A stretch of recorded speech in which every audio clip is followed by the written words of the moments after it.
Marami pa rin Pilipino ang mas nagtitiwala kay dating Pangulong Duterte kumpara sa iba pang lider ng bansa. Batay po yan sa survey ng Pulse Asia. Sa 1,200 tinanong, ilang araw bagong midterm elections. Napaka-importante nito ha. Ilang araw bago mag-eleksyon. Kailan ang eleksyon? May 12. Kailan ginawa yung survey? May 6 to 9. Ibig sabihin, malapit na malapit sa eleksyon. Okay? Ano ang pulso ng taong bayan before? 3 days before. Ay, may 11 ano? 2 days before the election. Ang nagtitiwala kay Tatay Digong, 63%. Ang may tiwala kay BP Sara, 50%. Taas, no? Ang nagtiwala kay Bongbong Marcos, 32%. Ibig sabihin yan sa 10, 7 ron, walang tiwala o undecided. Walang tiwala kay Marcos. Yaan ay before the election. Ilang araw lang bago mag-eleksyon. Ano ba eleksyon? Naalala ko, may 11 ba? May 12? Basta anyway, 2 days before. Anong ibig sabihin diyan? Ang taong bayan, mataas yung 63%. Karamihan po ng presidente, may tiwala sila before pagkahalal. After niyan, pabulusok na yan. Bakit? Lahat halos ng presidente budol. Ang daming ipapangako, paniniwalaan ng taong bayan sa simula ng kanyang kampanya, sa simula ng kanyang pagkapangulo, may tiwala ang taong bayan.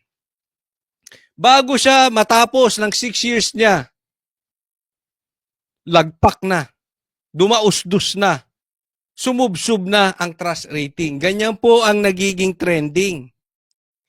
Si PRRD lang ang even after the election, hindi na presidente, pinagkakatiwalaan pa ng taong bayan. Si Pangulong Duterte lang, si Tatay Digong lang, yung pinagkatiwalaan kahit nakakulong. Malaking bagay po yan. Tapos, hindi nanalo ang Duterte. Lokohan to. Lihitimong lokohan to. Ako naniniwala with all honesty, in my opinion, panalo ang Duterte. Sa Mindanao nga, landslide. Tingnan nyo na lang ang boto ng media, ang boto ng pulis, ang boto ng AFP, sino ang panalo? Duterte. Nakita nyo? Hindi nila kasi pwedeng dayain yun. Manual counting po kasi yun. Kita nyo? Lahat po ng ebidensya lumalabas na. Anong sabi ni Tatay Digong? Kung hindi nyo iboboto yung Duterte, kalimutan nyo na ako. Ibig sabihin, kung ayaw nyo sa Duterte, ituring nyo na akong patay. Kasi wala naman kayong tiwala sa akin eh. Pero lumabas, ang taong bayan may tiwala kay Tatay Digong. Etong lumabas na survey na ito na 63%, mataas po ito. Hindi po biro yan. So kung may tiwala ang taong bayan kay Tatay Digong at ang kabilin-bilinan ni Tatay Digong, iboto ang Duterte. At doon sa manual counting, doon sa boto ng mga pulis, ng mga sundalo, ng media, ang nanalo si Tatay Digong at ang Duterte. Ibig sabihin, etong uniform men natin, including the media, hindi lang makapagsalita ng lantaran ang tiwala na kay Tatay Digong. Nakinig kay Tatay Digong. Kaya ako naniniwala ako, hindi lang yung media, hindi lang yung policemen, hindi lang yung sundalo ang nakinig kay Tatay Digong. Ang buong Pilipinas nakinig kay Tatay Digong na ang ibinoto Duterte. Hindi ba nakakahiya yun? Pulis mo, sundalo mo, Bongbong Marcos, hindi yung alyansa ang binoto. Sumusunod lang yan sa'yo eh. Dahil wala silang magawa. Pero ang puso niyan, Marcos, wala sa'yo. Doon palang kita na eh. Isipin mo, hindi nila binoto si Abalos na, na siya ang Secretary of DILG, siya ang SILG, di ba? Yan, matinding lantaran na yan. Even the Vice President mas mataas pa sa iyo, Marcos. Na yung binabato nyo ng putik na gumagamit di umano ng confidential funds, kinurakot ang confidential funds, binabato nyo ng impeachment. Mataas pa ang tiwala ng taong bayan kay BP Sara sa lahat ng paninirang ginawa ninyo compared sa iyo, Marcos. So, isipin mo yan. Tapos, biglang mananalo kayo? Biglang mananalo si Bam? Biglang mananalo si Kiko? Anong lokohan yan? 17 million overvotes. Saan ka nakakita lupalop ng mundo yan? Only in the Philippines. Only in this election may 17 million votes. Lahat na ng ebidensya lumalabas na may dayaan. Even the Duterte Youth Party List na mamaya i-discuss natin.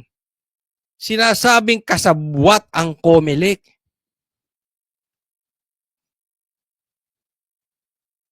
Lahat po ng senyalis. Even yung bata mong si Chanco, anong sabi niya? Pumirma ng impeachment yung mga congressman kasi hindi maririlisan ng pondo ni Tambaluslos. Di ba? Anong ibig sabihin? Yung dami niyong kabulastugan ay nabubuking na ng tao kaya walang tiwala sa inyo eh. Nakukonfirm lang. Yung binanggit ni Chanco, alam mo, public knowledge na yan. Alam na ng buong Pilipinas yan even before niya banggitin. Na-confirm lang. Dahil tagaloob siya. Kakampi nyo pa. Ewan ko ha, kayo mga manunood, tanungin ko kayo. Kayo ba ay talagang, hindi sa pagiging panatiko ha, pero do you honestly believe na nalo ang Duterte? Kasi marami nagbimensahe sa akin, panalo ang Duterte eh.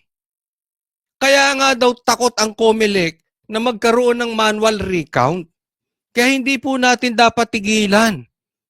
Ang COMELEC na kailangan bilangin ulit yan manually. Ang laking problema ginawa nitong COMELEC na to. 63% ang nagsabing may tiwala sila kay Duterte. 50% naman ang kay VP Sara Duterte at 32% ang may tiwala kay Pangulong Bongbong Marcos. 42% naman ang walang tiwala sa kasalukuyang Pangulo, habang 25% kay VP Sara at 17% ang walang tiwala kay Isipin mo, dating ito yung walang tiwala kay Marcos, 42%. Mas mataas pa yung walang tiwala sa kanya kaysa yung may tiwala siya kanya, kay Marcos. Ang wala lang tiwala kay PRRD, 17%. Tapos hindi lahat ng Duterte nanalo. Saan ka nakakita ng ex-president ganyang kataas ang trust rating at ganyang kababa ang distrust rating? Sino nakagawa niyan? Duterte lang. Tatay Digong lang. Tapos sasabihin nyo may nanalo sa alyansa. Tapos sasabihin nyo panalo si Kiko at saka si Bam. Pati nga sila na surprise eh. Nag-iyak-iyak na nga si Sharon dahil ayaw iboto yung asawa niya. Tapos biglang nanalo. Anong kalokohan to, Comelec? Hindi nyo na maalis, Comelec, ang nawalang tiwala ng taong bayan sa inyo. Kaya kung hindi nyo i-manual recount yan, wala kayong lehitimong maliwanag na paliwanag. Yung active explanation sa taong bayan, hindi na magtitiwala ang taong bayan sa 2028 election. Nakakatakot po ito, mga kababayan ko. Ang uupo na mga opisyal natin, ang uupong mga leader, ay hindi galing sa puso ng taong bayan, kung hindi sa makina ng Comelec. Kaya nga, bakit hindi nyo, kung nagsasabi kayo ng totoo at maliwanag na walang dayaang nangyari, ipaliwanag nyo yung 17 million votes na maayos. Ipaliwanag nyo ng maayos bakit hindi natin kailangan mag-manual counting, manual recount. Wala ang taong bayan kung hindi nyo magagawa yan. Parang yung pagiging addict ni Marcos. Addict man siya or hindi man siya addict, yung tiwala ng taong bayan wala na. Bakit? Takot magpa-drug test. Ang simple-simple lang yan eh. Kung hindi addict yan, ang tagal nang nagpa-drug test niyan.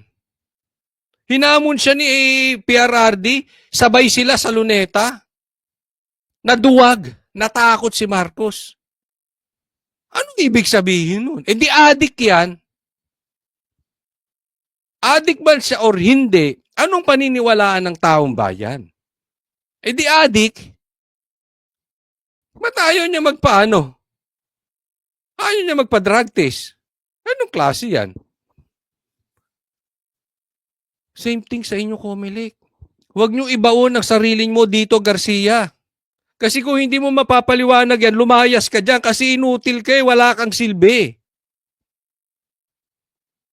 Ang laki ng bulilyaso mo, tas ayaw mong lumayas dyan.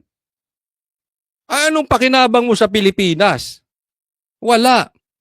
Tapos ayaw mong paupuin kung sino-sinong party list na kalaban nyo. Tapos paupuin nyo kung sino-sinong party list na kakampi nyo. Eh anong lokohan yan? Eh lumayas ka dyan, Garcia. Kung wala kang maliwanag na paliwanag, kung wala kang gagawin, abay lintik na yan. Walang na magtitiwala sa eleksyon natin.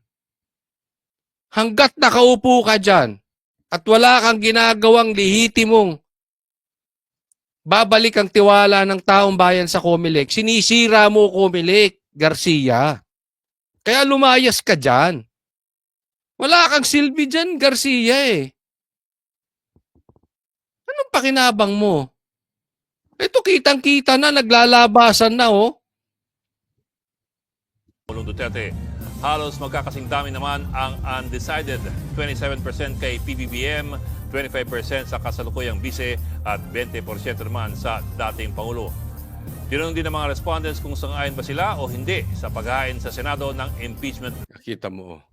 Ito 50%, hindi sila sang-ayon sa impeachment.